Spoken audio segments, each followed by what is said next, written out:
was the kind of January morning in Valdosta, Georgia, that felt stuck in time-quiet streets, soft winter light, and the hum of an ordinary day. Nothing in the early hours hinted at the chaos that would soon engulf Lowndes High School or the storm that would rage across the nation in the months and years to come. But on January 11th, 2013, everything changed. That morning, just after 10 a.m., a group of students walked into the school's old gymnasium, a space not used for classes anymore, but still open for workouts and physical activity. A faint odor caught one student's attention. It was strange, sour, and deeply unsettling. As they drew closer to the corner of the gym, where a few large wrestling mats were stacked vertically against the wall, the smell intensified. Then someone saw a pair of black and white socks protruding from the center of one mat. What followed next was a moment of horror frozen in time. Students screamed, teachers rushed in, and within minutes, school officials had called 911. Emergency services arrived to find the lifeless body of 17-year-old Kendrick Johnson, rolled up tightly inside a vertical gym mat, his head positioned downward, his legs sticking out at the top. He was face down, stuck deep inside the center of a 6-foot-tall mat that had been rolled and stood vertically. As rescuers unrolled it, a gruesome scene emerged. Kendrick's body was twisted unnaturally, his face badly swollen, and blood pooled around his neck and shoulders. He had been dead for at least a day, maybe longer. From the moment the body was discovered, the incident felt off, far too strange, too staged, too chilling to simply be a tragic accident. And yet within hours, authorities were already floating their theory. Kendrick had fallen into the mat while trying to retrieve his shoe. It was a theory that never sat right with Kendrick's family. Kendrick Johnson was a quiet, well-liked junior, an athlete, football player, and student, with dreams of going pro. His family described him as humble and focused, a young man who stayed away from trouble and never gave them a reason to worry. On January 10th, Kendrick never came home from school.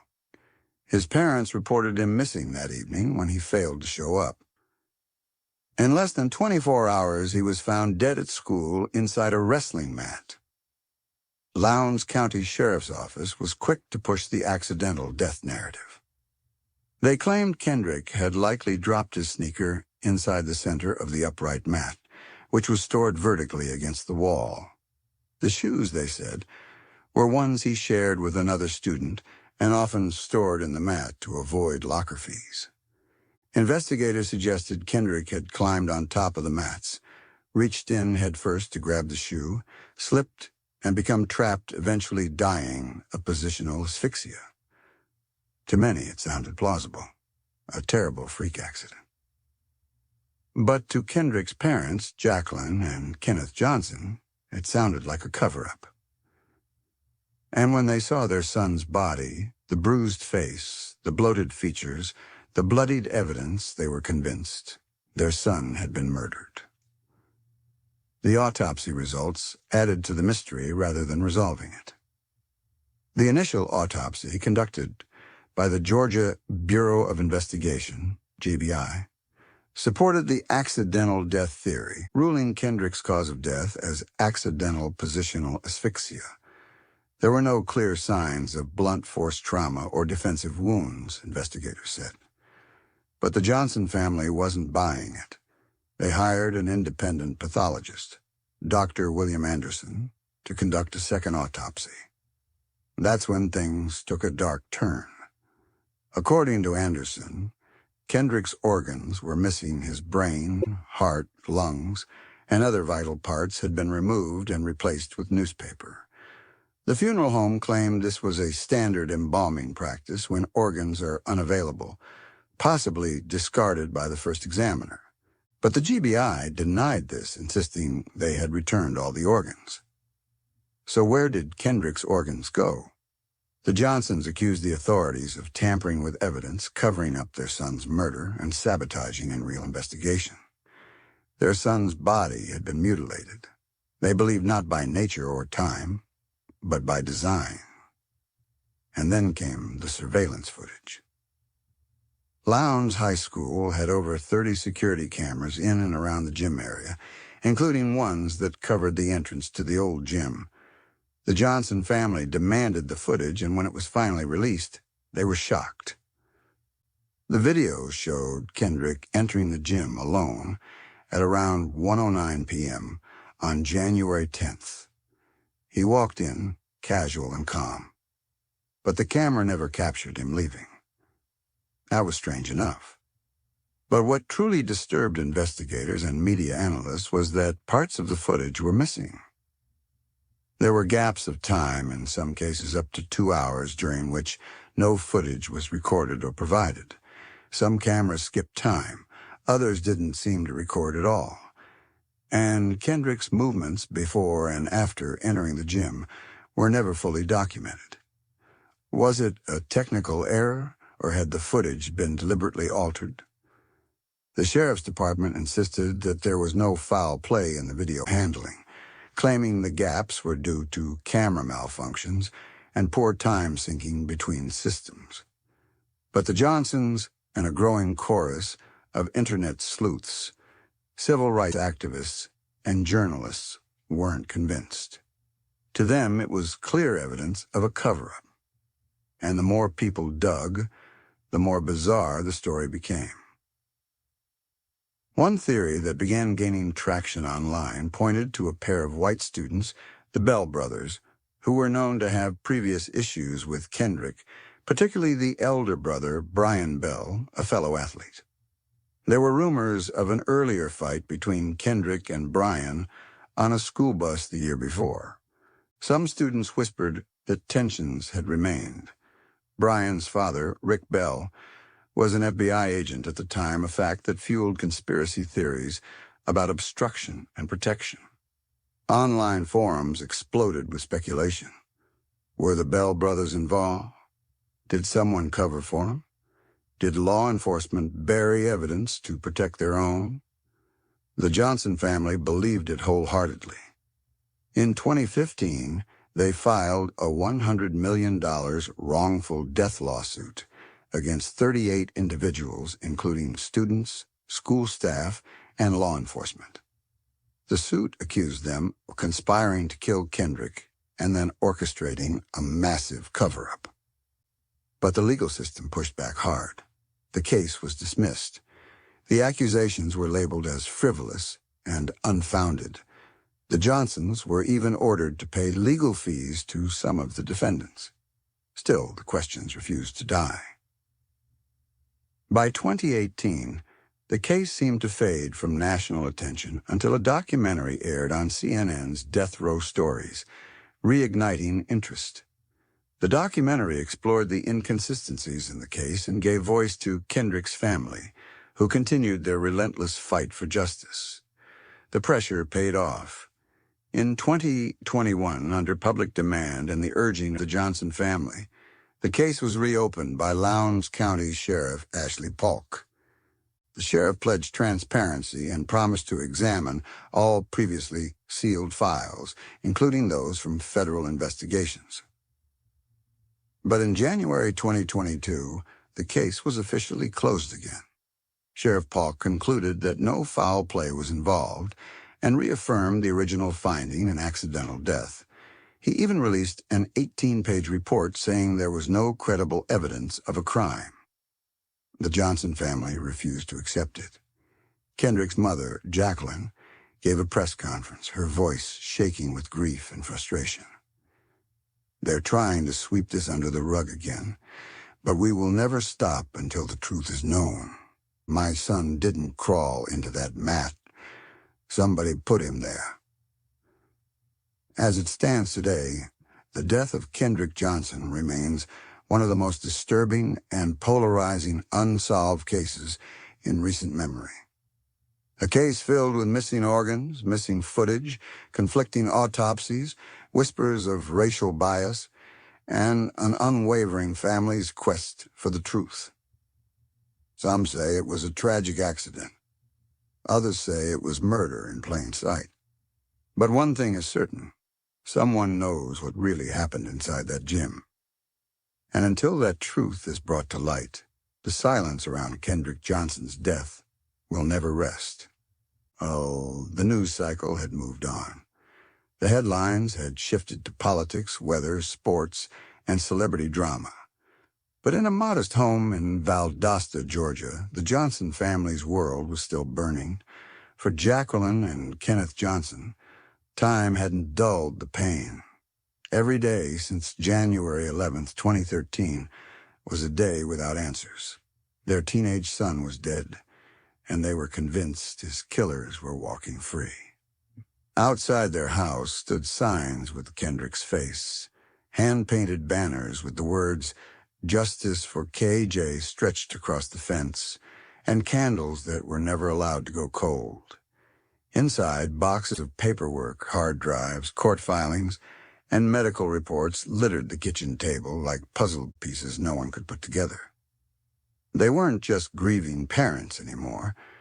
They had become detectives, activists, and warriors in a system that had refused to listen. Their days were spent reviewing surveillance footage, frame by frame, cold-calling attorneys, writing letters to politicians, and organizing marches. The Johnsons believed that the truth had been deliberately buried, and in their minds, they had suspects, motives, and a theory that pointed to a murder, a cover-up, and a protection racket that stretched into law enforcement itself. Kendrick's case had already reached the national spotlight, but in 2014, it caught the attention of Benjamin Crump, a prominent civil rights attorney known for representing families in controversial cases, including Trayvon Martin and later George Floyd. Crump's involvement gave the Johnsons renewed hope. With him came media attention, connections, and the pressure that only national outrage can bring. Crump helped the family push for federal intervention.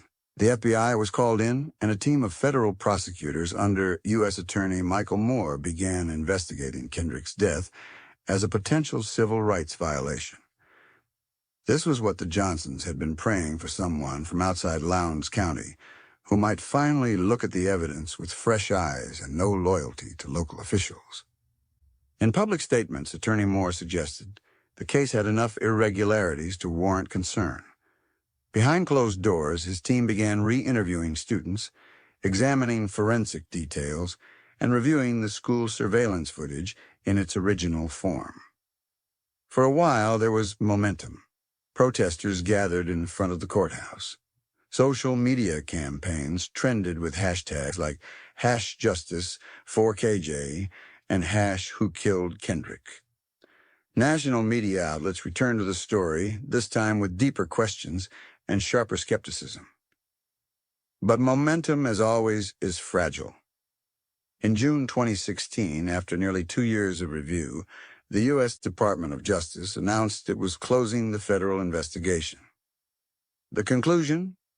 No sufficient evidence existed to prove Kendrick Johnson's death was the result of foul play. The report was devastating for the Johnsons. It read like a death sentence, not just for their son, but for any hope they had left that the system would deliver justice. In response, they did what they always did.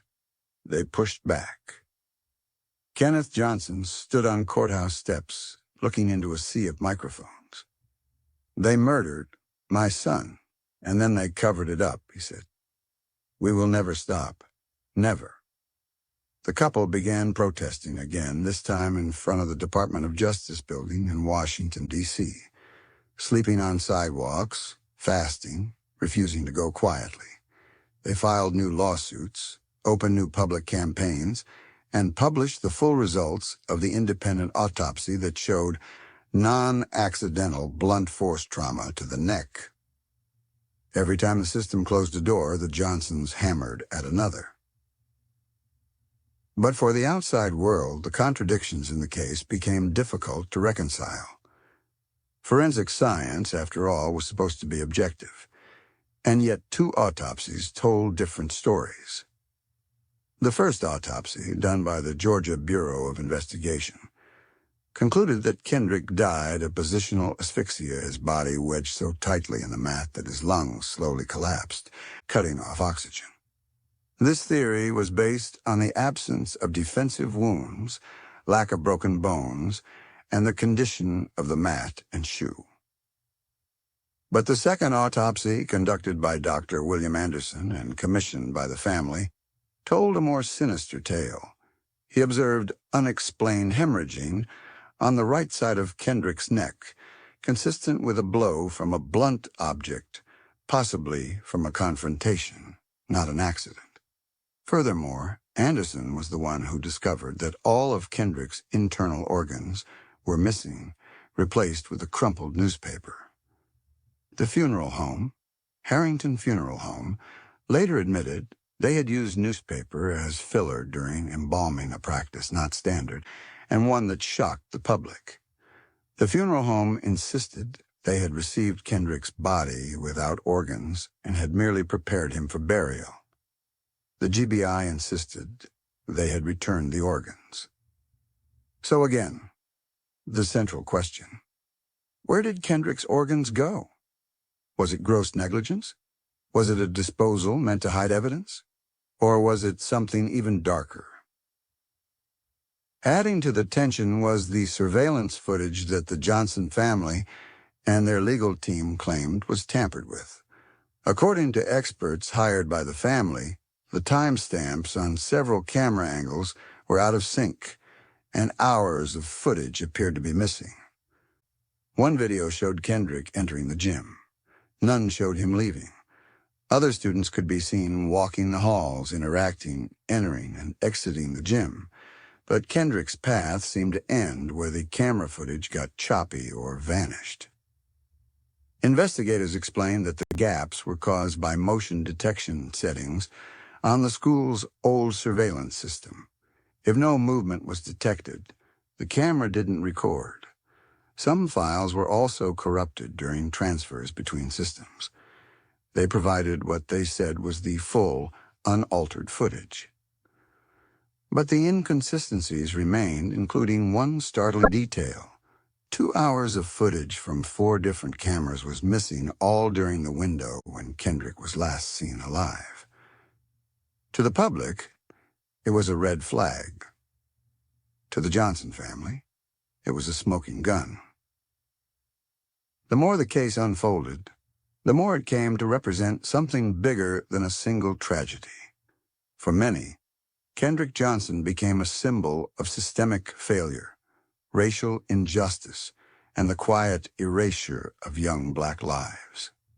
The idea that a black teenager could vanish during school hours, be found dead in a public space, and have his death ruled an accident, all without a single person being held accountable, felt unimaginable, yet real.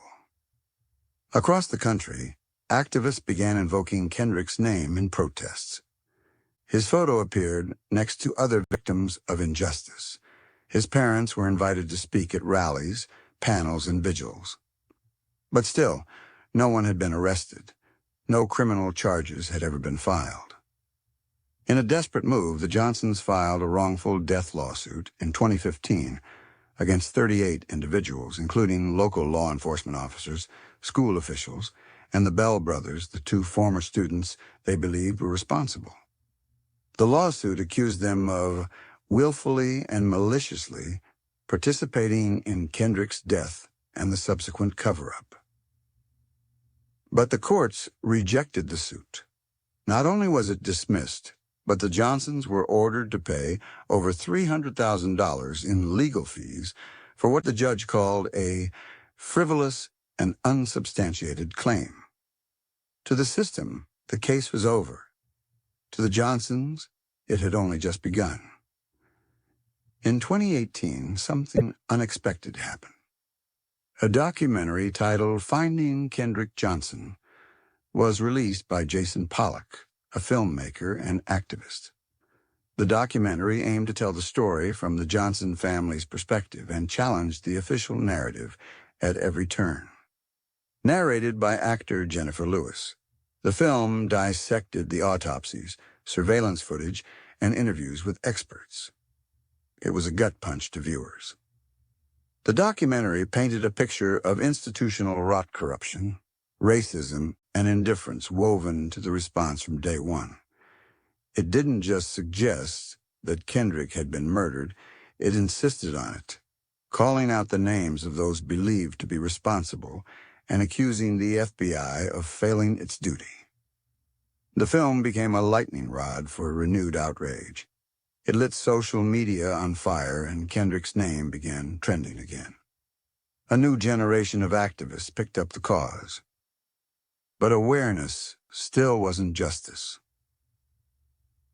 In 2021, nearly 8 years after Kendrick's death, the case received one last breath of hope. Lowndes County Sheriff Ashley Palmer, who had overseen the original investigation and retired years earlier, announced that he was reopening the case. He claimed to have received 17 boxes of evidence from the Department of Justice and would personally review the entire file. For the Johnsons, it was familiar territory. But they held on to cautious optimism. Maybe this time, something would be different. They submitted new evidence. They gave new interviews. They begged the public to keep watching. But in January 2022, after months of review, Sheriff Polk held a press conference. "We found nothing to indicate this was anything other than a tragic accident," he said. "There is no credible evidence of murder. The investigation is closed." Just like that, again, the door slammed shut. But the truth doesn't die so easily. Every year, on the anniversary of Kendrick Johnson's death, his parents return to that gym. They light candles. They hold signs. They say prayers. They demand, again and again, who killed Kendrick Johnson? The school mats are gone now. The building repainted. The students have graduated. But that question, that unbearable, unanswered question, still hangs in the air like a ghost. Because someone knows what happened. Someone saw something. And until the silence breaks, Kendrick Johnson's name will echo louder than ever. The tragedy of Kendrick Johnson's death had never truly rested. Not in the courts, not in the media, and certainly not in the hearts of those who still believed that justice had been carefully, deliberately denied. But as the years slipped by, what began as a local case had mutated into something much larger, a mirror reflecting the cracks in a nation's trust in its own systems. By 2023, more than a decade had passed since that cold January morning in Valdosta, Georgia. And still, the Kendrick Johnson case remained in public consciousness, not as a closed book, but as a haunting riddle left unsolved. Podcasts dedicated entire seasons to dissecting the inconsistencies. YouTube channels reviewed every second of surveillance footage, every page of every autopsy report. Reddit threads swelled with theories, timelines, and annotated images of the crime scene. The Kendrick Johnson case had become a phenomenon. But what kept people glued to the mystery wasn't just the tragedy. It was a staggering number of loose ends that had never been tied. One of the most chilling elements that continued to raise questions was the crime scene itself, or rather, how it was handled. When Kendrick's body was discovered inside the rolled-up mat in the old gym, initial responders failed to secure the scene as they would a potential homicide. According to reports, multiple students and staff walked in and out of the gym before police cordoned it off. Some even took cell phone pictures. Paramedics arrived and confirmed death, but by then the environment had already been contaminated. And then there was the blood. Photographs of the scene show spatters of blood on the floor near the mats, blood that did not match Kendrick's DNA. Investigators said it appeared old and unrelated, but no tests were performed to determine its origin. No student or faculty member ever came forward to explain it. It was simply dismissed as coincidental and not tied to the case. In a homicide investigation, that would have triggered alarms. In Kendrick's case, it was logged and ignored. More disturbingly, a bloody tissue was found in a trash can in the girls' bathroom near the gym. The blood again did not belong to Kendrick. No follow-up was conducted to determine who it did belong to. In most murder cases, foreign DNA is a lead. In Kendrick's case, it was yet another thread left dangling. As the Johnson family fought for justice, they faced a level of institutional resistance that felt almost impenetrable. After the second autopsy revealed blunt force trauma, and after organs were found missing and replaced with newspaper, they appealed to the Georgia State Board of Funeral Service to investigate the funeral home for negligence or malpractice. The board declined to take action, citing that no laws had technically been broken. Jacqueline Johnson, Kendrick's mother, sat through that hearing with tears in her eyes. "How is it possible," she asked, "that my child can be gutted like an animal, and no one is held accountable?" The room was silent. There was no answer. The GBI claimed that organs can sometimes be destroyed during the embalming process, and that the funeral home had acted within guidelines. But when asked to produce a record of which organs had been returned or retained, they admitted that no detailed inventory existed. So to this day, the whereabouts of Kendrick's organs, his brain, heart, lungs, and more, remain unknown. The public didn't know what to make of it. Was it incompetent, a cover-up, a bureaucratic loophole, or something more sinister? And then there was the Bell family. To the Johnsons, and many who followed the case closely, Brian and Brandon Bell had become central figures in their theory. Brian Bell was a fellow athlete, 1 year older than Kendrick, and had allegedly gotten into a fight with him on a school bus the year before Kendrick's death. Brandon, the older brother, had graduated and joined the military. The Johnsons believed that the Bells, particularly Brian, had a personal motive, and that their father, Rick Bell, who was an FBI agent at the time, used his influence to cover up the truth. But while the theory had emotional resonance, it lacked physical evidence. Both brothers had alibis which were checked and documented by law enforcement. Surveillance footage showed Brian Bell in a separate part of the school around the time Kendrick was last seen. Brandon was allegedly on his way to Macon for a wrestling tournament that day. Cell phone records supported their accounts. But the Johnsons didn't believe those records. They pointed to the missing footage, the redacted reports, the timelines that never quite added up. They even claimed that Kendrick may have been lured into the gym and killed elsewhere before being staged inside the mat. According to this theory, the motive wasn't a shoe. It was a trap. But again, no solid proof emerged. In 2015, the Johnsons took the bold step of filing a wrongful death lawsuit, not only against the Bell brothers, but also against 38 individuals, classmates, law enforcement officials, school administrators, and even the city coroner. It was a sweeping accusation, alleging that a murder had been carried out and then actively concealed by a web of conspirators. The lawsuit claimed that Kendrick had been struck in the neck with a 45-pound dumbbell during a confrontation, that he had died instantly, and that the crime had been covered up within the hour. It even alleged that the body had been moved, staged, and that security footage had been tampered with. But in legal terms, accusations aren't enough. The Johnsons were unable to produce physical evidence linking any of the defendants to the crime. The lawsuit was eventually dismissed by a federal judge who called the claims unsubstantiated and lacking in factual support.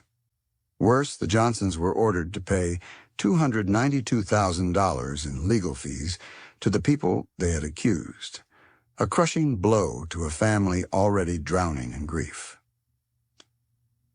Despite these setbacks, the case still resonated across the country. Civil rights leaders compared it to Emmett Till, another young black teenager whose death was dismissed, downplayed, and ultimately distorted by those in power. Activists argued that Kendrick's case exposed a larger pattern, a justice system that too often fails black families, especially in rural America. But perhaps the most emotionally arresting part of the case came from Kendrick's own autopsy photos. The images released by the family were shocking. Kendrick's face was unrecognizable, grotesquely swollen, with blood pooling around his features. Critics of the accidental death theory pointed to these photos as proof of a violent struggle. How could someone's face become that damaged simply by being trapped in a mat? The GBI responded that positional asphyxia could cause blood to rush to the head and cause post-mortem swelling, that decomposition may have contributed to the disfigurement, that trauma doesn't always equal murder. But the photos said otherwise.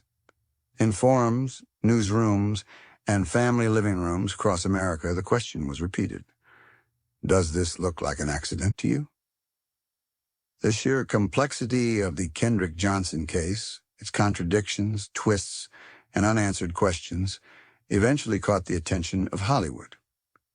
In 2021, HBO began discussions about a potential docudrama based on Kendrick's life and death. Netflix was said to be reviewing rights to the Finding Kendrick Johnson documentary for potential syndication. And yet, with all the documentaries, podcasts, TikToks, and news specials, not a single person has been charged in connection to Kendrick's death. Every official review, local, state, and federal, has upheld the accidental death ruling. Still, the Johnsons and their supporters remain convinced it was murder, and so they fight on. Every year, on the anniversary of his death, Kendrick Johnson's name is chanted in the streets of Valdosta. Say his name, Kendrick Johnson. Jacqueline Johnson stands at the front of these marches holding a candle, her son's picture clutched in one hand. Her voice does not shake anymore. It carries like thunder. She's not just demanding justice for Kendrick now. She's demanding justice for all the other names that go ignored. She wants change, reform, accountability. She knows it won't bring her son back, but she believes it will keep someone else's child alive. And so, 10 years later, this isn't just a mystery. It's a movement. It's a battle against silence, against systems built to deny rather than deliver. Whether or not the truth ever comes to light, the Kendrick Johnson case remains a haunting question burned into the national memory. How could a 17-year-old boy walk into school one day and never walk back out, only to be found rolled inside a gym mat, missing his organs, surrounded by lies, and yet called an accident? The silence around Kendrick's death isn't just chilling, it's deafening. And every time another voice rises to question it, that silence cracks a little more. The weight of Kendrick Johnson's death hung not just over his family, but over the entire city of Valdosta.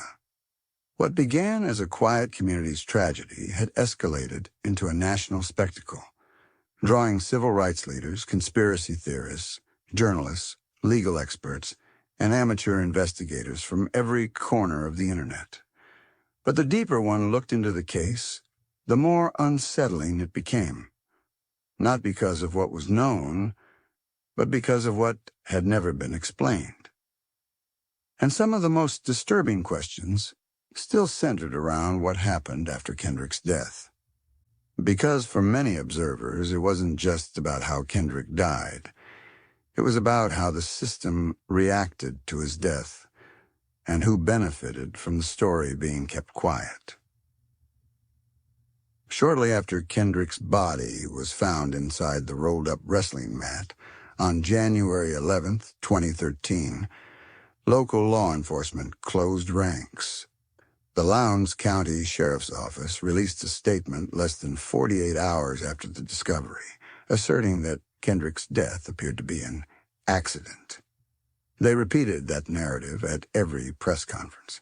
They emphasized that there were no signs of foul play, even before an official autopsy had been completed. Why the rush? To some, it felt like routine police procedure. In small towns, law enforcement agencies often seek to quell panic. But to Kendrick's parents, it felt like something much darker, a premeditated effort to shape the narrative, before the facts had even been gathered. It raised immediate red flags. Why would a healthy, athletic 17-year-old dive headfirst into a 6-foot-tall, rolled mat to retrieve a shoe? Why wouldn't he have tipped the mat over instead? Why wasn't there a cry for help? Why had no one heard anything in the gym that day? How had Kendrick remained hidden in a high-traffic area of the school for nearly 24 hours before being discovered? These questions were met with silence or speculation, but rarely with evidence. Adding fuel to the fire was the way the crime scene photos were handled.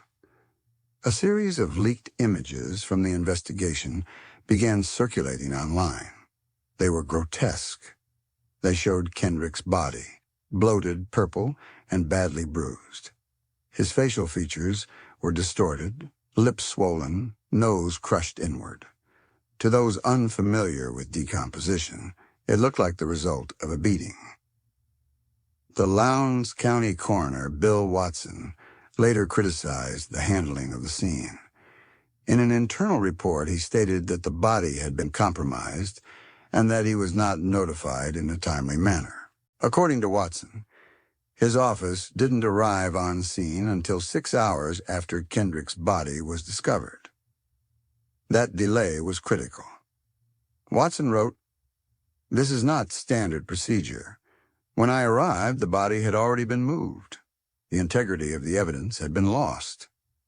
6 hours. That's how long law enforcement had access to the scene without oversight from the coroner's office. That's how long they had to gather or potentially alter evidence. And it wasn't just the timeline that seemed questionable.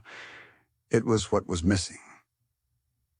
The initial police report claimed that Kendrick had gone into the mat headfirst to retrieve a shoe that he had become trapped, panicked, and suffocated. A second shoe, one of the same pair, was found on top of his legs inside the mat. This, they said, supported the idea that he had been reaching for it. But the physics never quite made sense. Kendrick stood 5 feet 10 inches tall.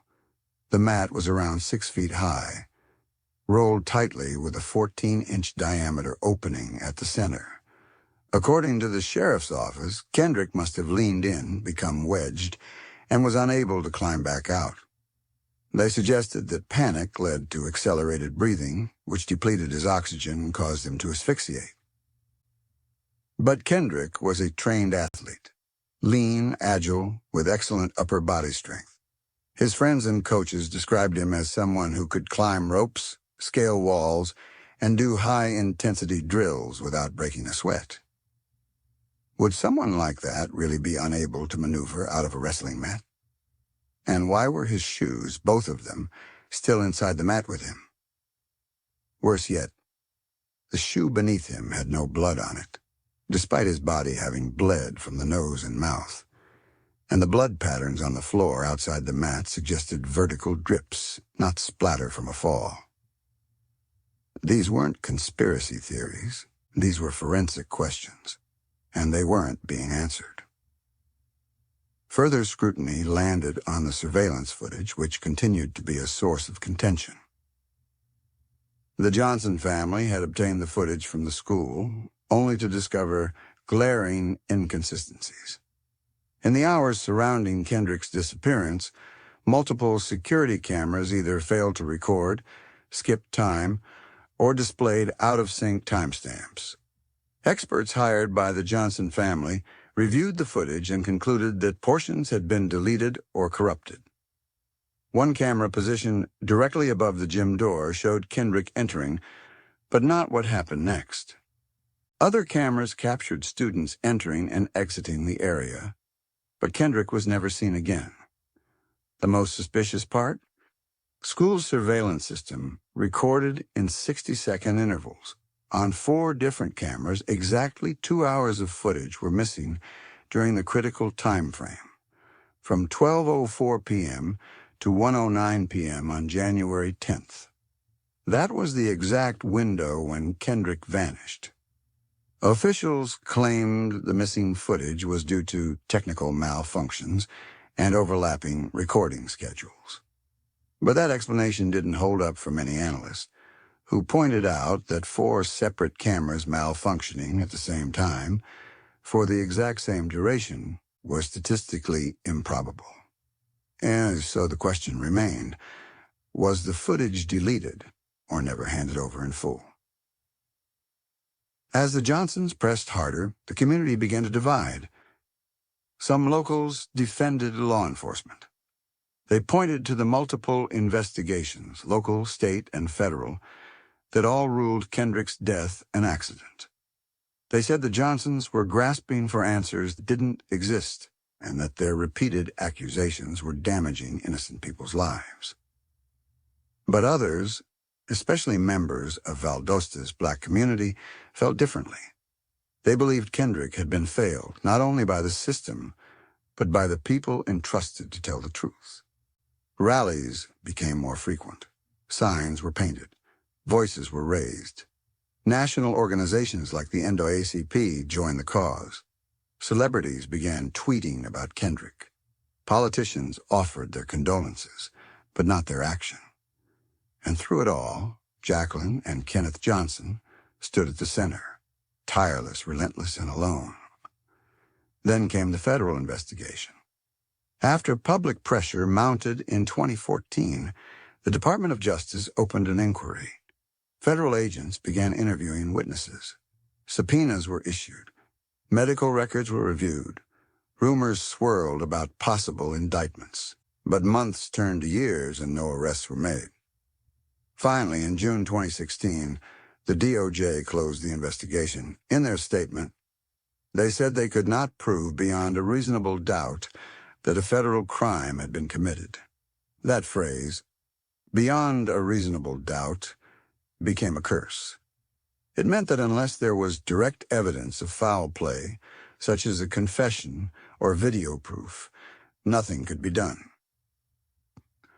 To the Johnson family, it felt like a betrayal. Kenneth Johnson told reporters, "We gave them everything. We gave them our son's body. We gave them our lives, and they gave us nothing." But nothing could prepare them for what came next. After years of accusing the Bell brothers and others of involvement in Kendrick's death, the Johnson family was hit with a devastating ruling. A federal judge dismissed their wrongful death lawsuit and ordered them to pay nearly $300,000 in attorney fees to the defendants they had named. The judge called their lawsuit unfounded and inflammatory. The Johnsons didn't have that kind of money. They had spent nearly everything they had on lawyers, investigators, and protests. Now they were being asked to pay for seeking justice. But even then they didn't stop. They started over. They filed new public records requests. They spoke at universities, schools, and churches. They launched GoFundMe pages to raise money for legal battles. In their minds, the system had failed them, so they would become the system. In 2021, a new twist revived the story again. Retired Lowndes County Sheriff Ashley Paulk reopened the case, citing public interest and the discovery of 17 boxes of new evidence allegedly passed from the Department of Justice. Paulk, who had led the original investigation years earlier, now promised transparency. He allowed the Johnson family to submit any new materials. He reviewed autopsy reports, video footage, and statements. The community watched with cautious hope. But in January 2022, Polk released a statement saying the case was closed, again. He concluded that Kendrick's death had not involved foul play. He also revealed that the new evidence contained nothing of substance that hadn't been previously reviewed. In a press conference, Polk stated, "We've reviewed over 20,000 pages. There is nothing to support criminal charges. This was a tragic accident." The Johnsons, of course, rejected this. "We don't care what they say," Jacqueline Johnson said. "We know the truth. My son was murdered, and we will never stop saying it." And perhaps that's the most haunting part of this entire story. Not the surveillance footage, not the missing organs, not the bizarre scene or the bloodstains that weren't tested. It's the idea that in America, a child can die under suspicious circumstances, have his body desecrated, be denied justice for over a decade, and no one is held responsible. No trial, no indictment, no arrests, only silence, rolled up and hidden away, just like Kendrick. In most stories, time brings closure. It stitches wounds, restores balance, and helps people move on. But in Kendrick Johnson's case, time only deepened the mystery. The more years passed, the more people became certain that what happened on January 10th, 2013, was never meant to be understood, only buried. By now, the Johnson family had endured more than any grieving parent should. 2 autopsies, conflicting causes of death, missing organs, missing surveillance footage, lawsuits dismissed, accused parties absolved, and a local sheriff office that had reopened and reclosed the case twice. Despite their tireless pursuit, Kendrick's death remained officially classified as a tragic accident. But Kendrick's parents didn't believe in accidents anymore. They believed in a system too powerful to admit its failures, and too afraid of what it might uncover if it told the truth. In early 2022, following the latest closure of the investigation, Sheriff Ashley Polk, the man who had briefly reopened the case, published an 18-page report meant to dispel the rumors once and for all. The report reiterated that Kendrick had died from positional asphyxia after falling into an upright gym mat while reaching for his shoe.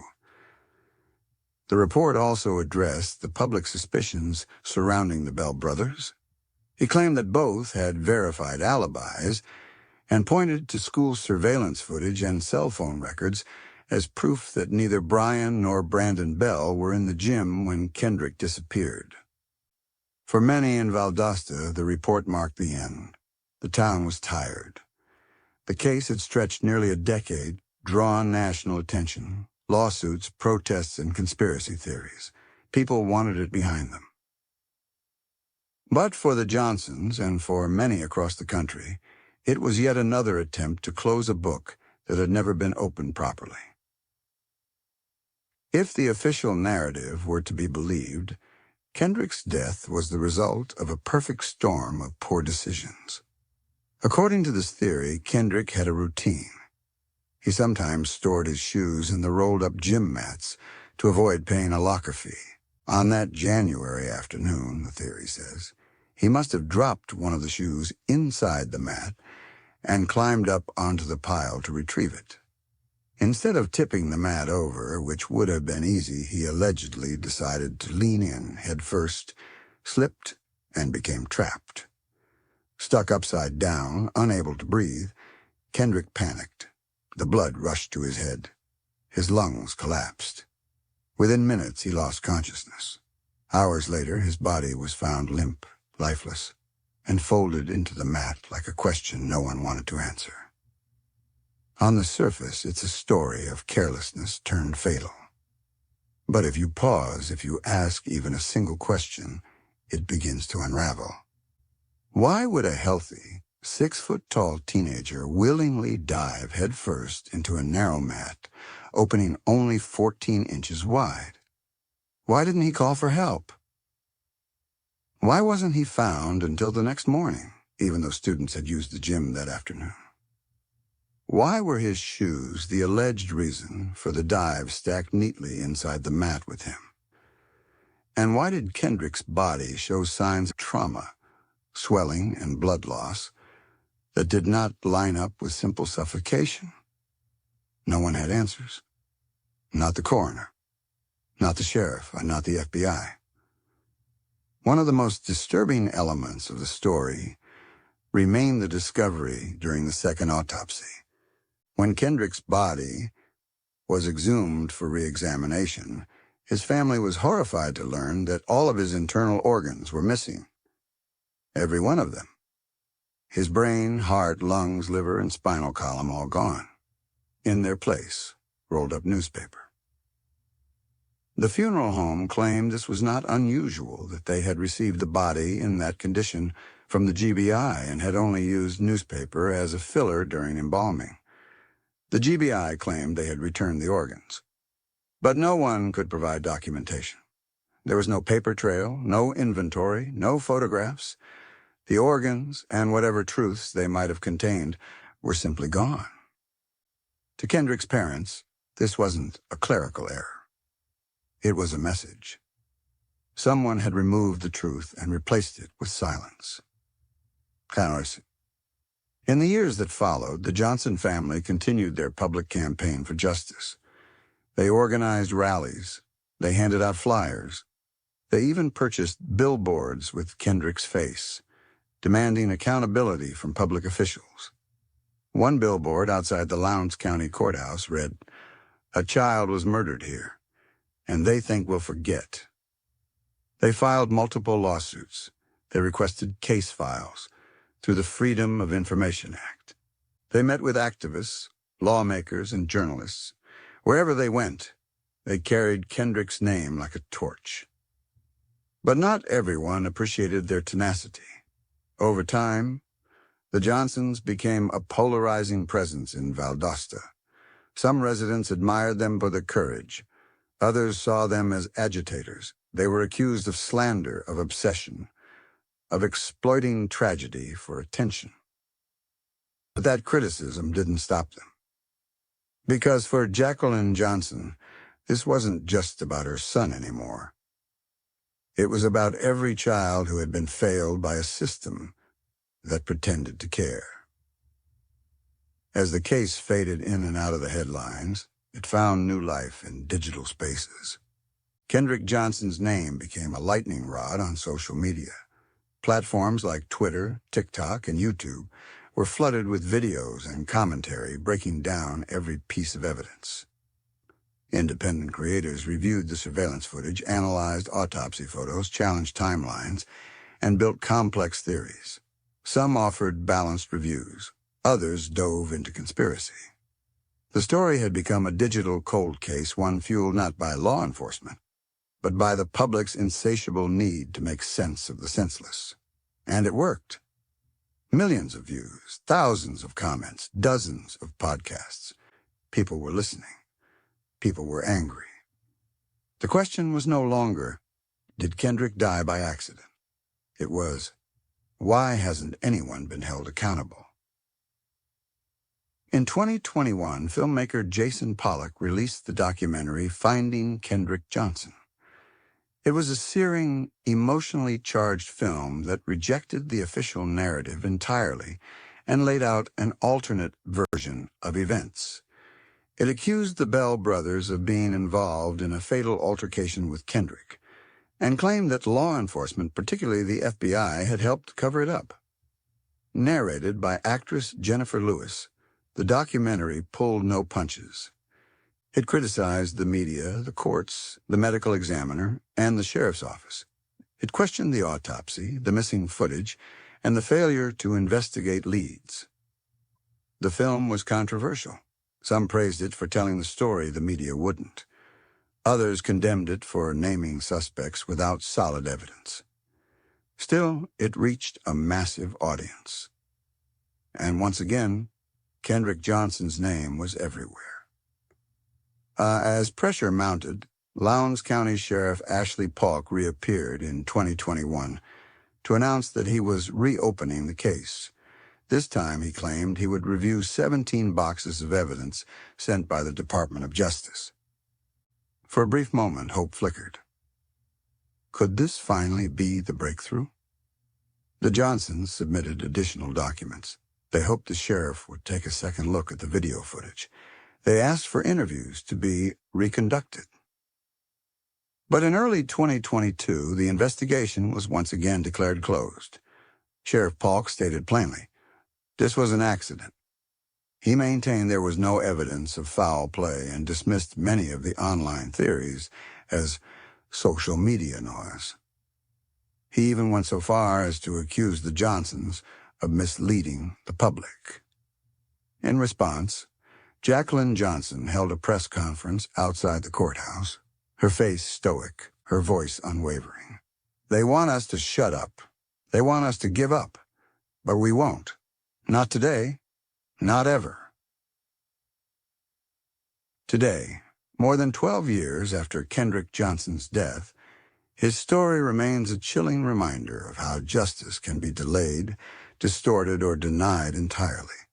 The gym where he was found has since been repainted, the mats removed. New students fill the hallways, many unaware of what happened there. Life in Valdosta has moved on. But for the Johnsons, time has not healed. Time has only sharpened the ache. They visit Kendrick's grave every week. They still keep photos of him in every room. They still carry the autopsy reports in the trunk of their car, ready to show to anyone willing to listen. They say they'll keep fighting until the truth is uncovered, until Kendrick's name is cleared, until the word accident is erased from every official record. Because if Kendrick Johnson's death truly was an accident, why were his organs removed? Why was surveillance footage missing? Why were alibis accepted without question? Why did a healthy 6-foot-tall athlete climb headfirst into a narrow mat and suffocate without a sound? Why? Until someone can answer that, the case of Kendrick Johnson remains one of America's most haunting modern-day mysteries. A boy goes to school. He never comes home. He's found in a mat. And the world is told to move on. But Kendrick Johnson's name has not faded. It echoes louder now than ever before. The early morning wind cut sharp across the headstones at Sunset Hill Cemetery. Kendrick Johnson's grave sat beneath an oak tree wrapped in silence. The grass had grown uneven. The flowers at his headstone were fresh as they always were, placed by hands that had never stopped shaking with grief. Over a decade had passed, yet for his family, Kendrick had never truly been buried. Not in spirit, not in memory, not in truth. Because the truth was still out there, covered in shadows, shrouded in silence, stitched together by officials who seemed more eager to close the case than to solve it. And as the years slipped by, that silence began to speak louder than any official report ever could. One of the most alarming elements that continued to haunt those following Kendrick's case was the sheer volume of anomalies, not just in the evidence, but in the very behavior of the institutions responsible for investigating it. Let's begin with the chain of custody. From the moment Kendrick's body was discovered, a series of critical missteps unfolded like dominoes, each one creating more room for doubt. The coroner, Bill Watson, claimed he wasn't notified until hours after Kendrick had been declared dead. Georgia law requires immediate notification of the coroner in any suspicious or unnatural death. That didn't happen. According to Watson, by the time he arrived at the gym, the scene had already been disturbed. The body had been moved. Investigators had walked through the area. The forensic integrity of the crime scene, if it was a crime scene, had been destroyed. If Kendrick's death had been a homicide, the opportunity to preserve key evidence had been lost in those first few hours. So the question becomes, why wasn't the coroner called immediately? In most jurisdictions, that failure would raise red flags. But in Kendrick's case, it was written off, a mistake, an oversight, nothing more. But to many watching from the outside, it felt like the first step in a deliberate obfuscation.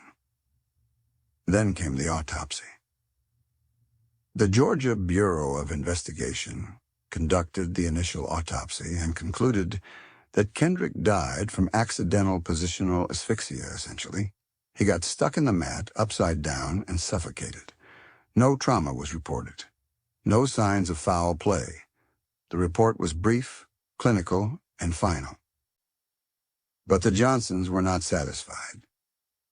They hired an independent pathologist, Dr. William R. Anderson, to conduct a second autopsy, and what he found changed everything. Dr. Anderson's autopsy reported blunt force trauma to Kendrick's neck. His internal organs, brain, heart, lungs were all missing. They had been replaced with a crumpled newspaper. That discovery shook the case to its core. The funeral home later claimed they had received Kendrick's body in that condition already without organs, and that they had filled the cavity with newspaper as a standard embalming practice. But industry experts quickly pushed back. Replacing organs with newspaper was not a standard method. In fact, it was highly irregular and in many states considered unethical. The GBI said the organs were likely destroyed during the initial embalming process due to natural decomposition. But again, no documentation was provided. No records, no chain of evidence, just one disturbing truth. The body of a dead teenager had been returned to his family with no internal organs and no explanation. Then there were the surveillance tapes, or rather, what wasn't on them. The Lowndes High School had over 30 security cameras in place. Footage from January 10, 2013, was released by the school following a legal battle, but it was far from complete. Key time segments were missing. Timestamps didn't align. Some cameras showed students in the gym. Others went dark during the same time frame. The footage that did exist showed Kendrick walking toward the gym, but it never showed him leaving. There was no video of Kendrick entering the rolled mat. No video of any altercation. No one following him. No one near him. Just nothing. To skeptics, the missing footage wasn't just a technical glitch. It was an erasure. One forensic video analyst hired by the Johnsons reviewed the footage and concluded that at least 1 hour of video from 4 different cameras had been deleted or never turned over. Yet school officials claimed the system worked on a motion-activated loop, and the footage gaps were simply due to inactivity. They insisted there was no evidence of tampering. But the timeline told a different story. Kendrick was last seen on camera at 1:27 p.m. on January 10th. He was reported missing that evening when he didn't return home. His body was found at 10 a.m. the next morning, January 11th, in a school gym that had been used by students and staff all afternoon and evening. So again, how does a teenage boy disappear in broad daylight inside a high school and remain hidden for nearly 20 hours? And no one notices? The Johnsons were not the only ones disturbed by these inconsistencies. Prominent civil rights attorney Benjamin Crump, known for representing the families of Trayvon Martin, Breonna Taylor, and George Floyd, also joined the effort to seek justice for Kendrick. His involvement brought national attention. Media networks picked up the story again. Hashtags like #justice4KJ began to trend. And still no arrests, no charges, no accountability. Even when the Johnsons named Brian and Brandon Bell, former classmates of Kendrick, In their civil lawsuit alleging that the brothers had been involved in Kendrick's death, nothing changed. The Bell family fiercely denied the accusations. Their father, Rick Bell, was a longtime FBI agent. He too denied any involvement and stated unequivocally that his sons were innocent. The family later countersued the Johnsons for defamation and won. The court ordered the Johnsons to pay nearly $300,000 in legal fees, money they didn't have, money they had already poured into private investigators, lawyers, and autopsies. To many watching, the message was clear. You don't challenge the system unless you're prepared to be crushed by it. But the Johnsons didn't stop. They continued to press for federal intervention. They sent letters to Congress, they held rallies, they camped out in front of the Department of Justice building in Washington, D.C. They begged for a full, transparent investigation. Finally, in 2016, the Department of Justice announced it had concluded its 2-year investigation. Their finding?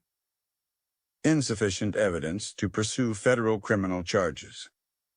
No charges would be filed. No civil rights violations had occurred.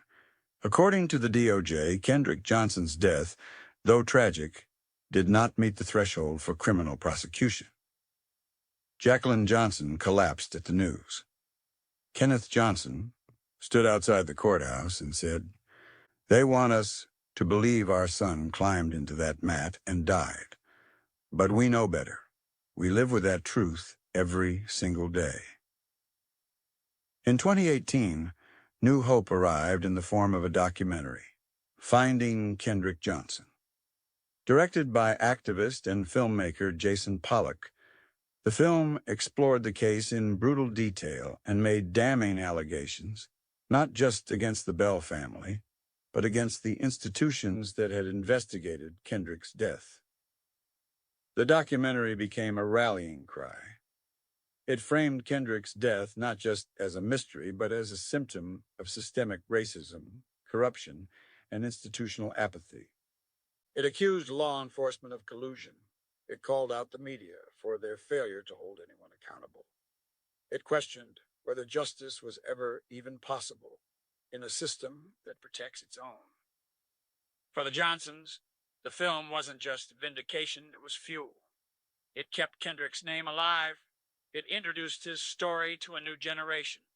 It brought activists, lawmakers, and everyday citizens into the fight. In 2021, a final twist reignited the flames. Lowndes County Sheriff Ashley Polk, the same man who had overseen the original case, announced he was reopening the investigation after receiving new documents from the Department of Justice. For a flicker of time, hope returned. Could there finally be a breakthrough? Polk claimed to have received 17 boxes of evidence. He vowed to review every piece.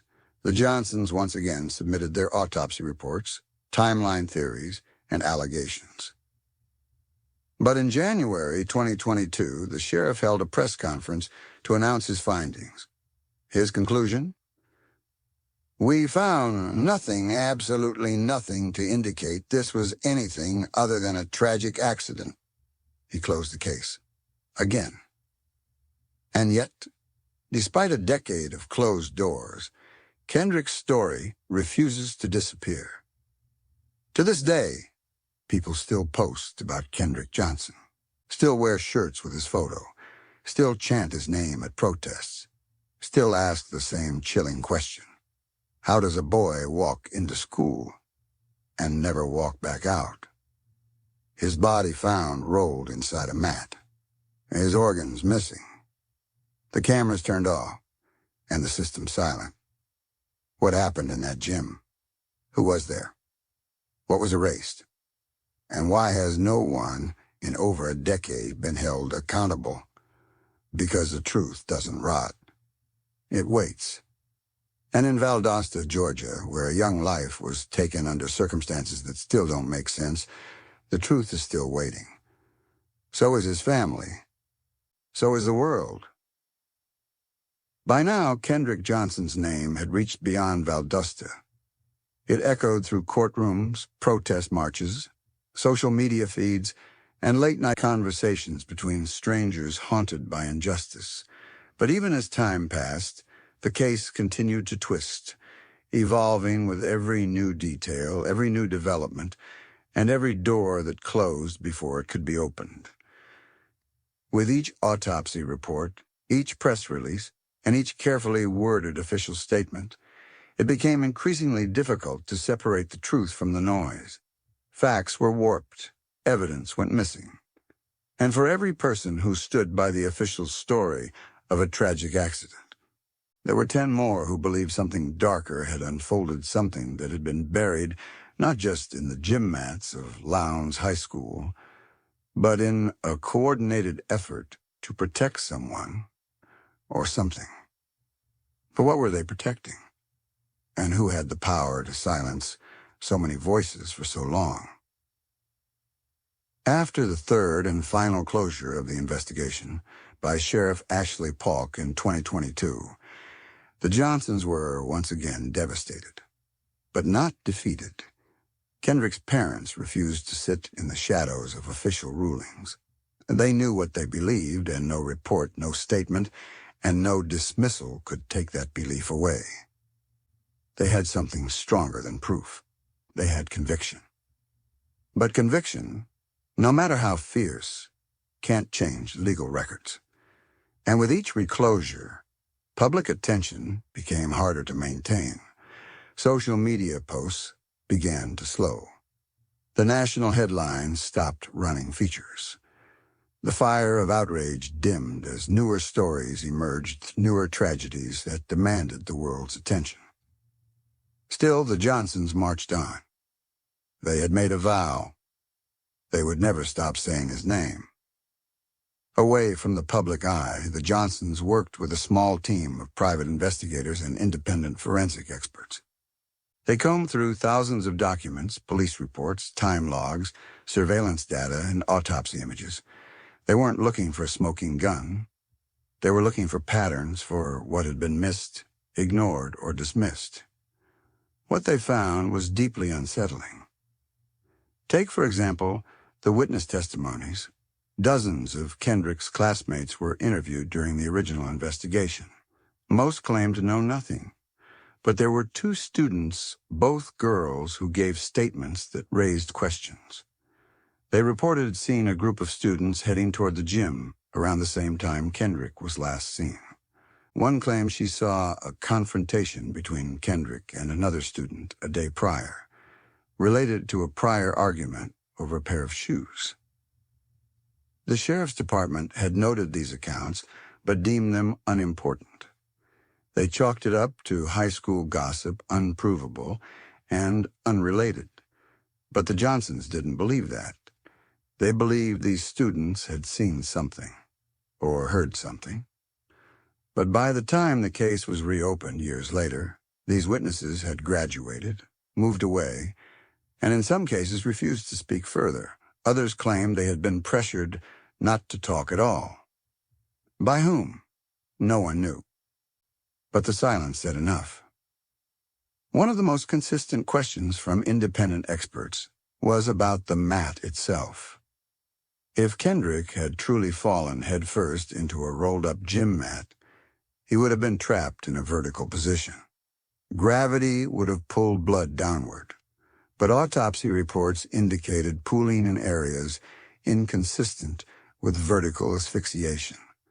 There were signs of blunt force trauma, and the second autopsy even mentioned a possible jaw fracture, a detail not included in the first report. Moreover, the shoe found beneath Kendrick, the one he was allegedly trying to retrieve, was clean, untouched by blood. Investigators argued that the blood had drained vertically due to his inverted position. But others countered that any shoe directly beneath his face, in a confined space, would have been soaked. It wasn't. That suggested one of 2 things. 1.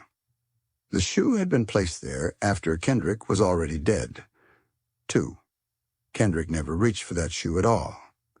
Either scenario cast serious doubt on the accident theory. The Johnsons also kept returning to the surveillance footage. Not just what was missing, but what was shown. In several clips, Kendrick is seen walking down the hallway near the gym. He's wearing black jeans and a white t-shirt. His walk is relaxed, casual, not the body language of someone about to engage in something dangerous or reckless. But what happened next? That was the problem. No one knows. There's no footage of Kendrick walking into the gym. There's no footage of anyone following him. There's just a void, an hour-long gap in the digital record during the exact window Kendrick disappeared. When that footage was first released to the family, it had already been edited by a local tech company at the sheriff's request. The raw data, never given to the Johnsons. The timestamps, misaligned. Some files even appeared to have been converted between formats before release, making forensic authentication difficult. To those in law enforcement, it was a standard transfer.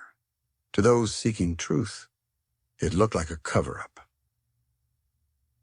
As they continued to press for answers, the Johnsons also faced something else. Fear. Not just their own, but from others. Witnesses they tried to re-interview wouldn't return calls. Others expressed concern for their safety. Anonymous letters were sent to the family with cryptic messages. One note read, "Stop digging, or you'll bury yourself next." Whether it was a cruel joke or a genuine threat, the message was clear: someone didn't want this case reopened. And that, more than anything else, fueled the family's determination. "If we're being threatened," Kenneth Johnson said in one interview, "that means we're getting close." The legacy of Kendrick's death now stretched beyond the courtroom, beyond the autopsy tables, and into the classrooms, the protests, and the minds of students across the country who had grown up hearing his name. Teachers began using Kendrick's story as a case study in criminal justice courses.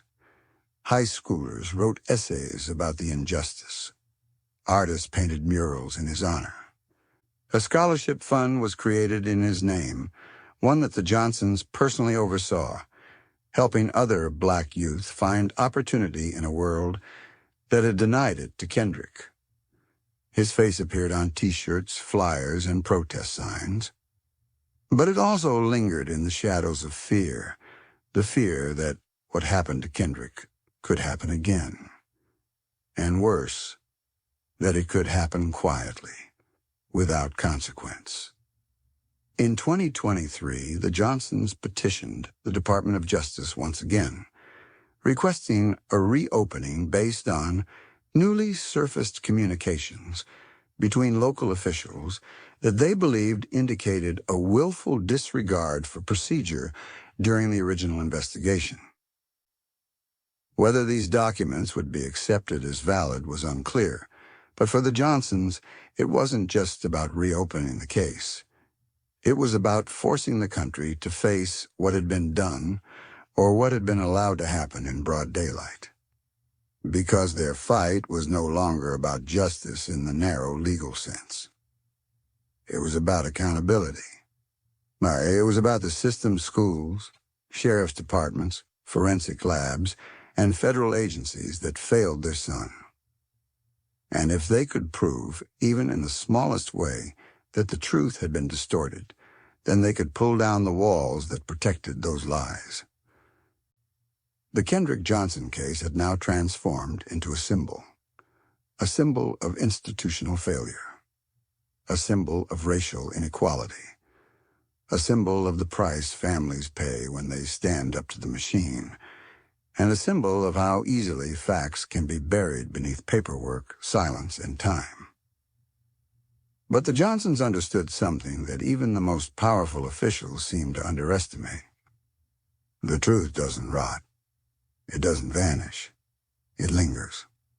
In whispered testimonies, in missing frames of video, in the pit of a mother's stomach, and in the slow building rage of a community that has been told, time and again, to be quiet.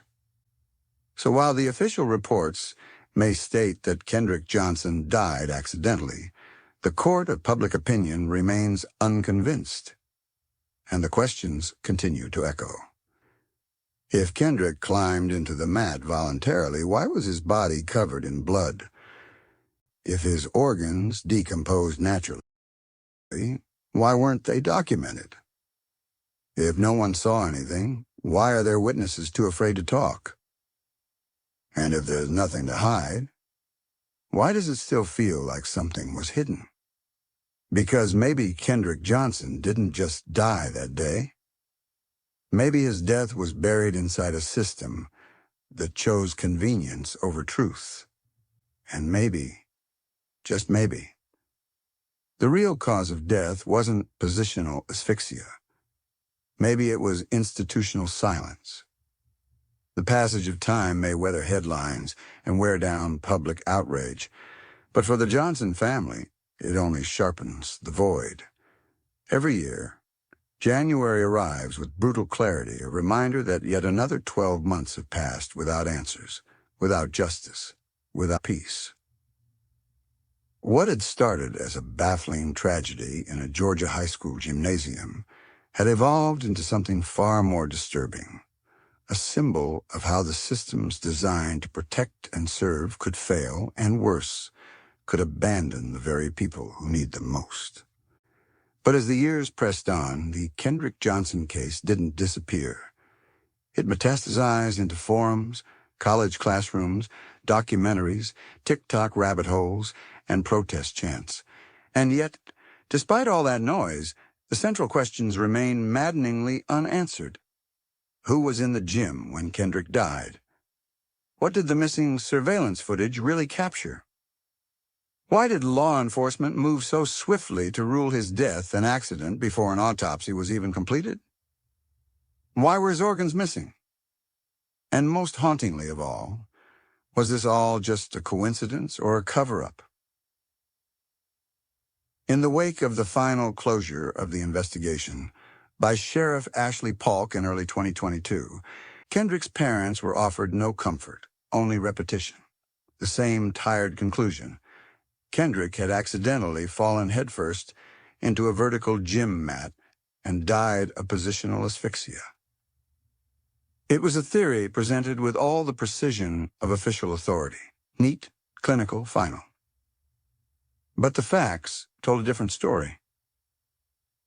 In addition to the 2 previous autopsies, the Johnsons pursued a third, this time conducted overseas in the Netherlands, away from U.S. jurisdiction.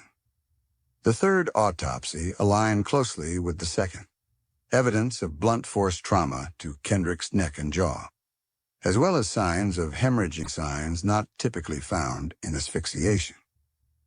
The GBI, however, maintained their position. The body's condition was the result of decomposition, not violence. But that explanation failed to account for inconsistencies in lividity, bruising, and tissue damage. To many, this wasn't just scientific disagreement. It was a portrait of systematic disinterest and unwillingness to confront uncomfortable possibilities, especially when those possibilities pointed to institutional negligence or complicity.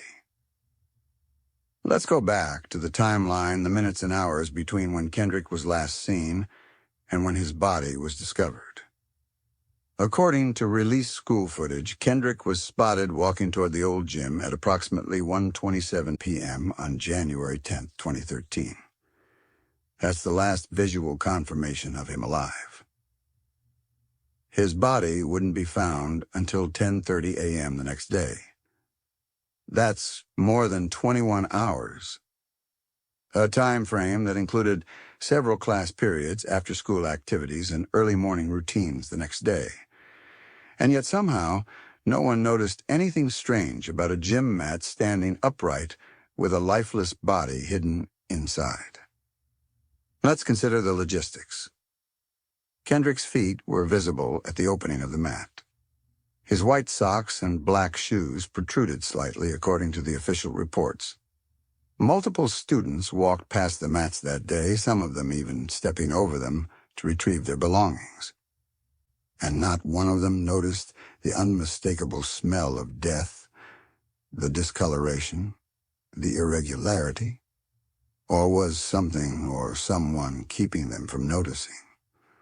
Because to believe the official timeline, one must also accept a complete breakdown of observation and responsibility by everyone who entered the gym over the course of an entire day. Is that possible? Yes. Is it probable? That's another story entirely.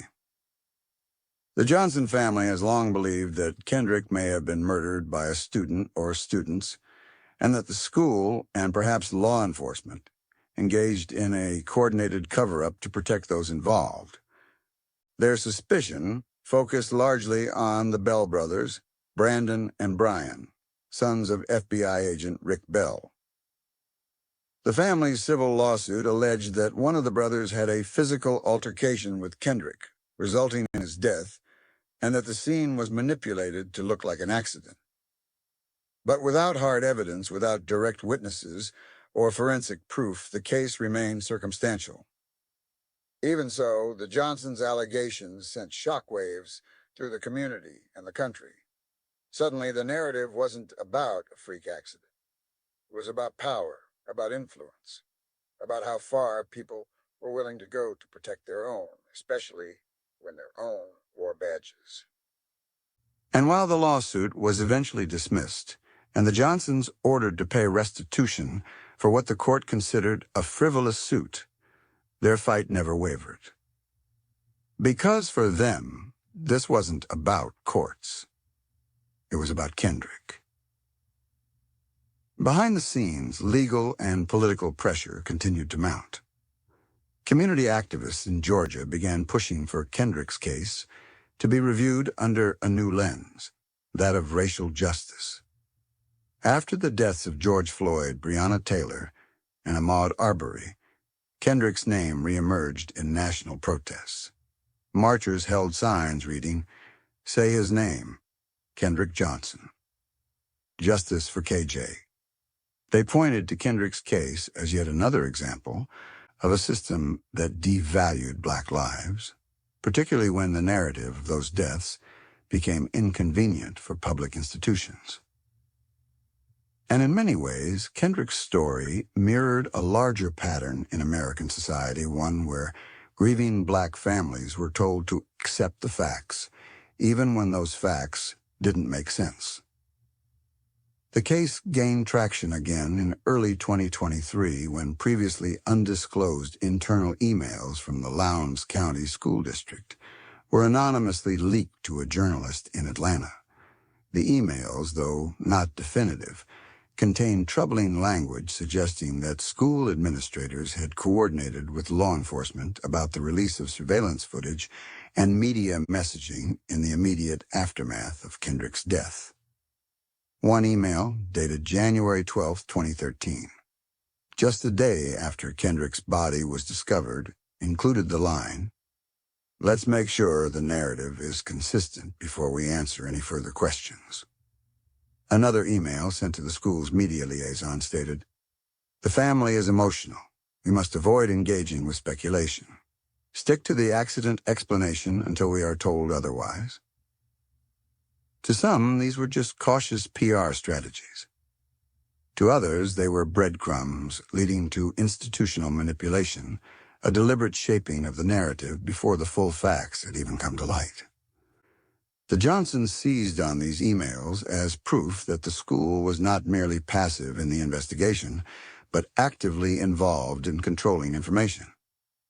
Their lawyers filed a new complaint requesting a full federal inquiry into possible obstruction of justice and violation of civil rights statutes. To date, that request remains under review. Meanwhile, the Johnsons turned their attention to the one place where no one could censor them, the streets.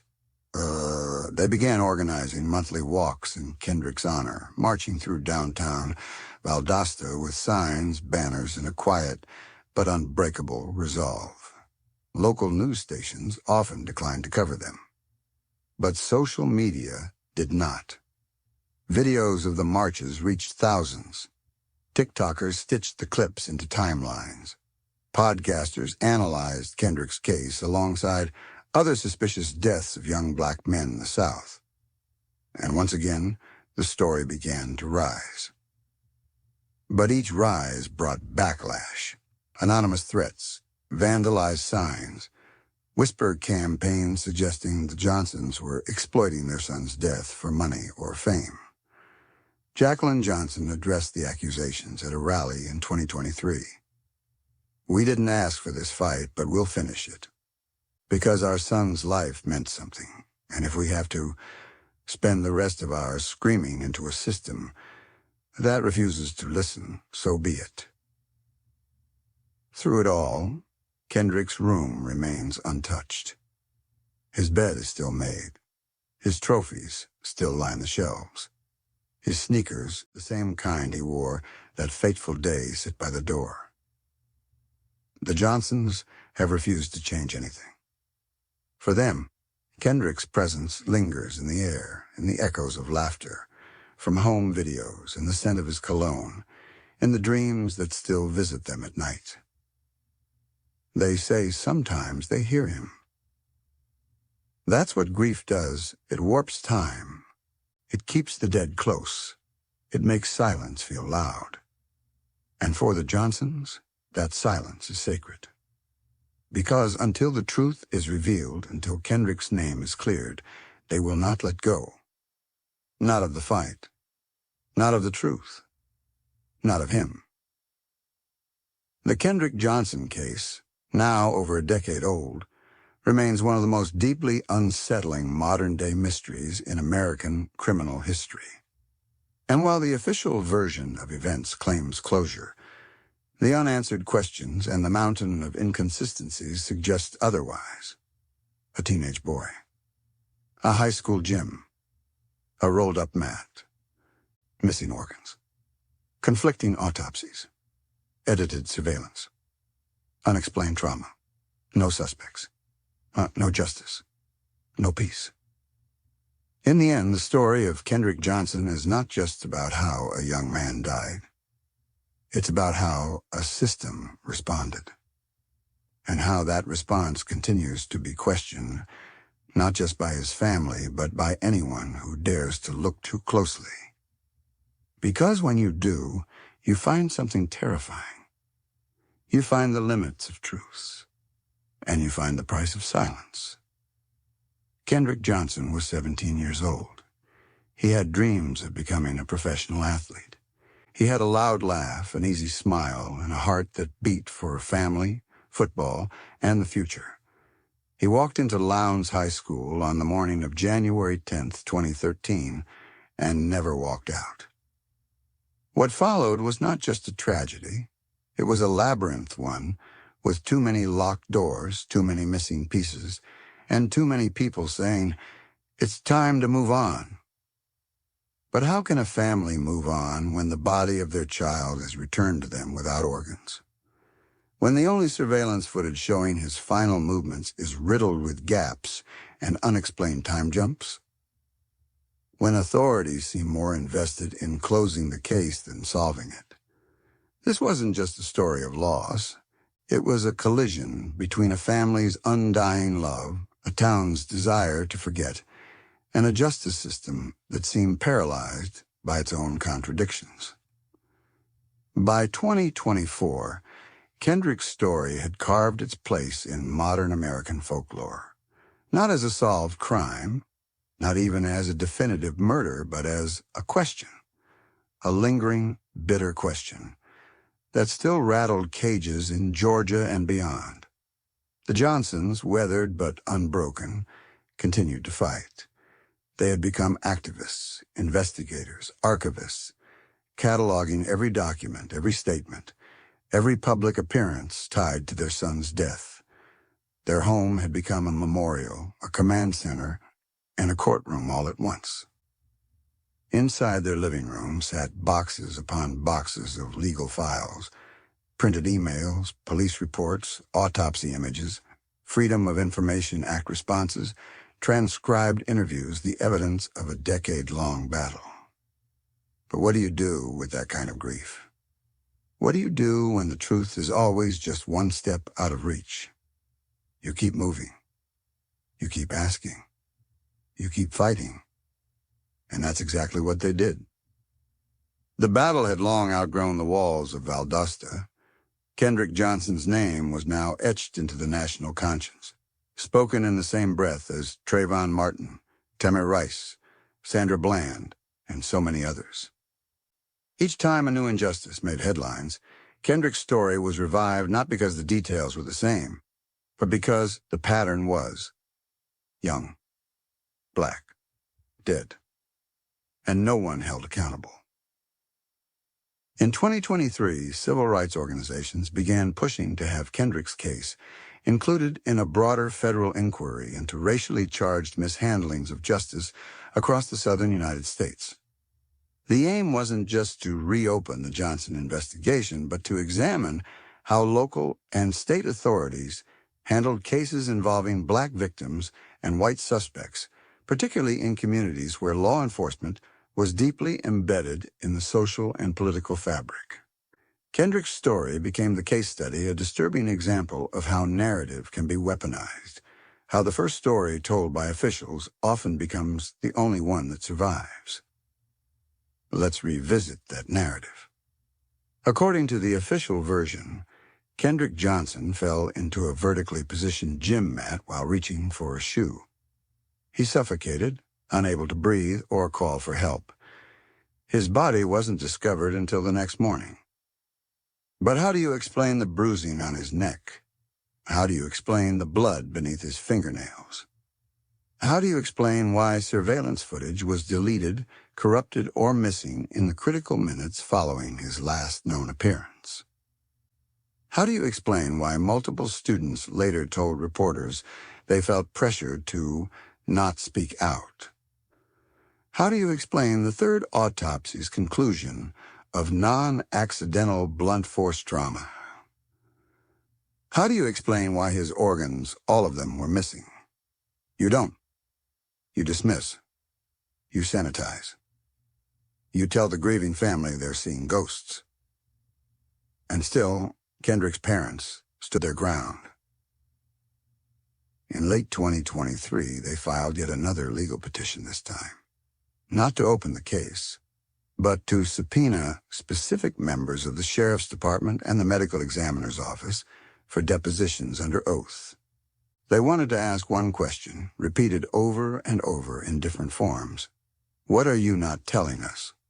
The petition was denied. No new hearing was granted. But the Johnsons had made their point. Even after 12 years, they weren't done. Because they knew someone, somewhere, knew more than they were admitting. And someone, somewhere, was hoping the family would tire out, that the noise would fade, that Kendrick Johnson would become just another cautionary tale. But not this time. As Kendrick's case reached its 12th anniversary, something unexpected happened.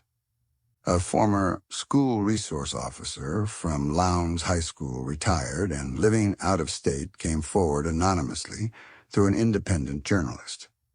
His identity was concealed for legal protection, but his statement sent shockwaves through the online community. According to the officer, there were internal discussions within the school district in the hours following Kendrick's death that focused more on liability than cause. He claimed that several staff members were told to avoid engaging in speculation publicly and to refer all questions to the district office. Most chillingly, he said he believed something was off about the official handling, especially how quickly the accident theory was adopted, even before the coroner had issued a statement. There was a quiet panic, the officer said. Not about the death, about the story. The interview couldn't be verified.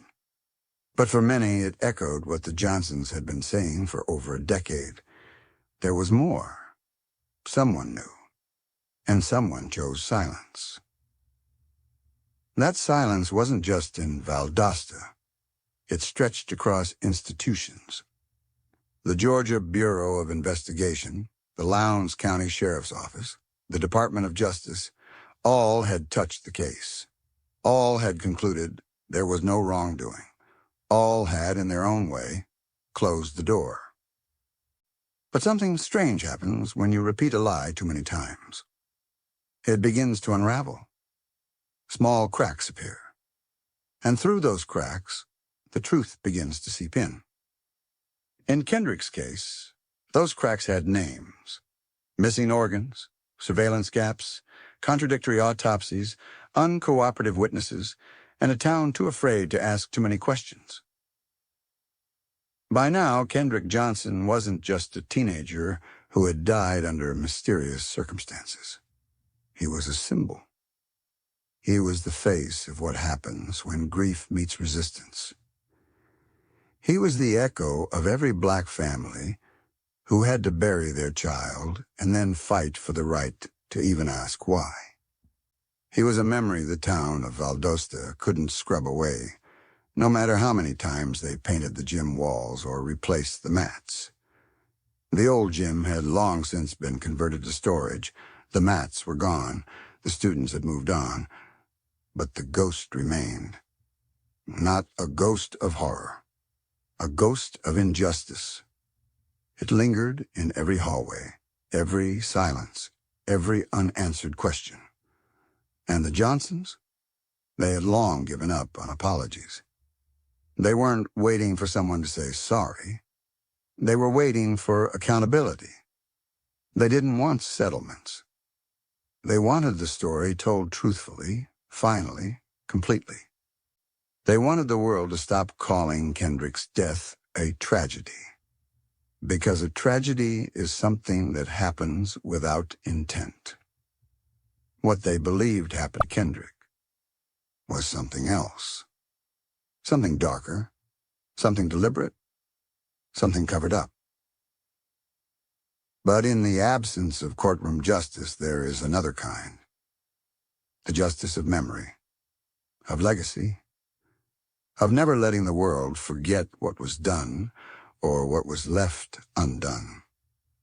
The Johnsons started a foundation in Kendrick's name, offering support to families navigating unexplained or suspicious deaths.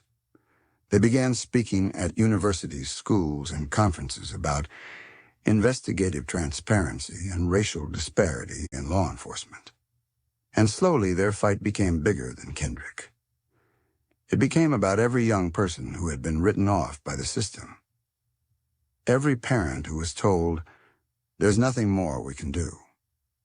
Every case that was too uncomfortable to keep open. Because Kendrick Johnson didn't just deserve justice. He deserved the truth. He deserved a system that valued his life as much as it valued its own reputation. He deserved a story that ended with clarity, not a question mark. And until that story is told in full, no matter how long it takes, his family will keep marching. Keep speaking. Keep fighting. Because for them, giving up is not an option. The gymnasium where Kendrick Johnson's body was discovered no longer echoes with the sound of sneakers on polished floors. The old building has since been stripped of its former purpose. Time has painted over the wall, storage has replaced sports, and a generation of students has passed through its doors, many unaware that they once walked through the center of a mystery. But if you pause long enough, you'll feel it. That space still hums with the questions no one could answer. It remembers what the world tried to forget. It remembers Kendrick. And that is where the story refuses to die.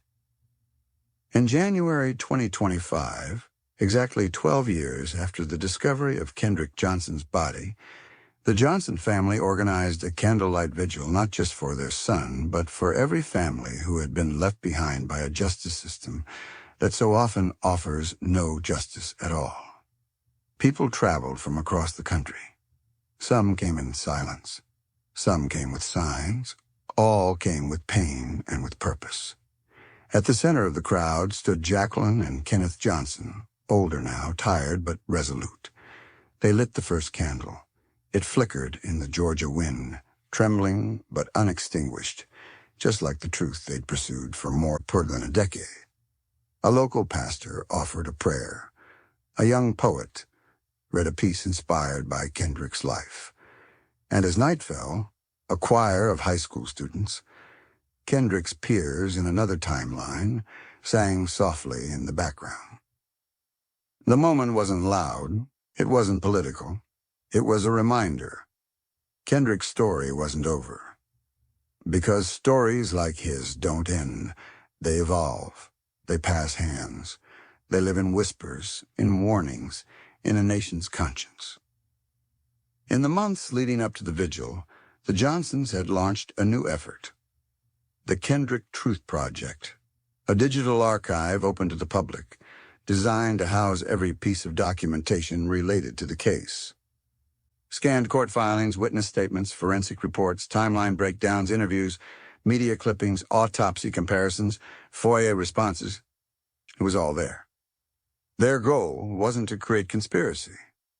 Their goal was to preserve transparency, to build a permanent record that no future administration, agency, or official could erase. If the system wouldn't investigate Kendrick's death fully, then the people would. The Kendrick Truth Project became a crowdsourced effort. Lawyers, criminologists, students, journalists, and citizen investigators all joined in. The platform drew attention from media outlets across the globe. International crime podcasts began dedicating full episodes to the case. Justice organizations began citing it as a foundational example of community-driven investigation. And while the project didn't yield a singular breakthrough, it did something else. It shifted the burden of silence. No longer could officials claim ignorance. The facts were out there, accessible, raw, unedited. It was a wall of accountability they couldn't control. But with every step forward, the family faced pushback. Threats resurfaced. Their home was vandalized, red paint smeared across their driveway. An envelope was left on their porch containing a single note. "This ends when you do." But the Johnsons had been through worse. They'd faced silence, indifference, and institutional resistance. A little paint wasn't going to stop them. In fact, it strengthened them. They called a press conference the next morning and stood on that same stained driveway. Kenneth Johnson held up the envelope. "Whoever you are, we're not scared of you. We're scared of what happens if we stop." Among the new wave of public interest, another development quietly emerged, one that would set the case on a potential new course. An anonymous source, later verified as a former technician from the school's IT department, stepped forward with a claim that had long been whispered but never proven. The surveillance system was manually overridden the day Kendrick disappeared. According to the whistleblower, certain cameras in the gym and adjacent hallway had their recording intervals altered remotely, reducing their sensitivity to motion. This would explain why Kendrick's movement wasn't captured clearly, why there were time gaps, why frames were missing. The technician provided metadata logs, digital fingerprints of the override. While not definitive proof of foul play, it was enough to open eyes, enough to renew public pressure, enough to reignite the questions. Who had access to the camera system? Who ordered the override? And what was on the footage that someone didn't want the world to see? The Lowndes County Sheriff's Office refused to comment. The Georgia Bureau of Investigation declined to reopen the case, citing lack of new actionable evidence. The Department of Justice remained silent. But the court of public opinion was louder than it had been in years. Marches reignited in Atlanta, in D.C., in Chicago, and Los Angeles. Kendrick's name returned to trending lists. A short documentary based on the Kendrick Truth Project debuted at an independent film festival and was later acquired for streaming distribution. And more people started asking the question that haunted Valdosta for 12 years. How does a teenage boy walk into school and end up dead in a gym mat? By the summer of 2025, new congressional hearings on racial disparities in federal investigations were being scheduled. Kendrick's case was included on the docket. Jacqueline and Kenneth were invited to testify. On June 11th, they walked into the hearing room in Washington, D.C., carrying a framed photo of Kendrick and a red folder containing their son's autopsy reports. They sat down, faced the committee, and told their story again. With raw honesty, with unrelenting clarity. "We are not asking for special treatment," Kenneth said. "We are asking for equal treatment." "We are not here for revenge," Jacqueline added. "We are here because our son deserves the truth." The room was silent. Then came applause. It wasn't political. It was human. Back home in Valdosta, Kendrick's grave had become something of a pilgrimage site. Flowers, jerseys, letters, messages carved into the bark of the oak tree above. Tourists, activists, students, all came for the same reason: to bear witness. Because Kendrick Johnson was no longer just a case. He was a mirror, a reflection of the cracks in the system, of the blind spots in justice, of what happens when power decides what version of truth gets to survive. In September 2025, the Kendrick Truth Project released its first comprehensive report, a 300-page digital document detailing a timeline of events, contradictions in official accounts, alternative theories supported by forensic consultants, and a list of 27 unanswered questions deemed critical to any legitimate investigation. Among the most chilling: why did the GBI not retain organ samples for toxicology testing? Why were blood samples from the gym floor never matched to Kendrick? Why was the coroner called hours after the body was discovered, in violation of state protocol? Why did law enforcement refuse to secure the gym as a crime scene until after the body had been moved? The report was downloaded over 500,000 times in the first month. It was translated into 5 languages. It was cited in academic journals, advocacy petitions, and civil rights litigation. It had become more than just a file. It had become evidence of absence, the kind of absence that demands reckoning. So where does the Kendrick Johnson case stand now? Officially, closed. Unofficially, wide open. Because truth doesn't abide by paperwork. It lingers. In bloodstains and camera glitches. In unanswered emails and anonymous tips. In the eyes of a mother who has cried every day for 12 years and still refuses to give up. Kendrick's story isn't over because it was never just his story. It was about what happens when tragedy meets resistance. About how silence can be enforced not by laws but by apathy. About how facts can be distorted by the very people we trust to reveal them. And about how love, raw, painful, relentless love, can fuel a fight no institution can extinguish. As the candles burned out at the vigil that night, Jacqueline Johnson stood beside her husband and whispered to the crowd, "If Kendrick were here, he'd be standing beside you. Not just for himself, for all of us. For truth, for justice, for the right to not be forgotten." Then she placed her hand on her son's photo and said softly, "We love you, we miss you, and we're not done." Thanks for watching. Don't forget to subscribe, like, comment, and share